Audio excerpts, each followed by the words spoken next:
We talk about the Trommels for a second. Yeah. I've got a little bit of a soft spot. My family sold a lot of them and that. So I saw a lot of the steel ones, like just pure steel. That's right.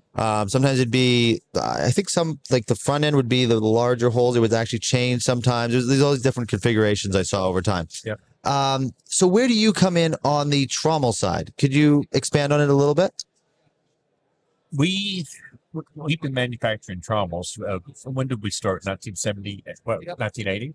Well, Trommel screens or the full Trommels? Full Trommels. Full Trommels. This is one where we actually got started making them for original equipment manufacturers, and a lot of mills are designed from parts that are bought all over the world. That's correct. And so we wanted to get into that business, and people would come to us and say, "Can you do this?" Well, what you were seeing very often was a piece of plate that was rolled, welded, and had a spiral in it.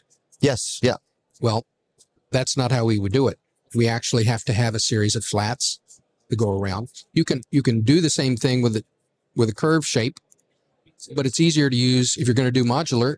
And the whole purpose of it is to do it modular because you get longer wear life and you can replace exactly the spot that's worn.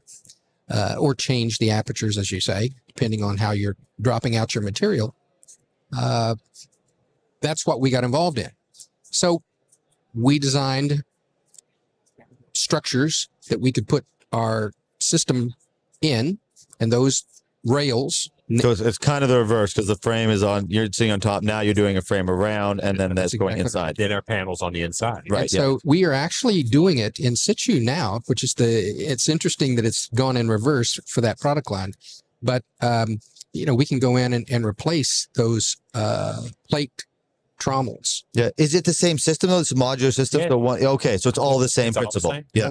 And the beauty of it, is if you're stocking panels for one size in one part of your mill, you may be using the same panel. Right. Most of the time, these mills are just to catch the scats or the ball chips. That's right. And so you're making half-inch separations, even though that everything falls through. It's not really a screening effort as much as it is a scalping out of metal parts. So it's a which? A safety device. It's a safety device so that your pumps underneath that are pulling slurries out of a slurry tank aren't contaminated with big chunks of steel from the balls or the rods or anything else that might get in there.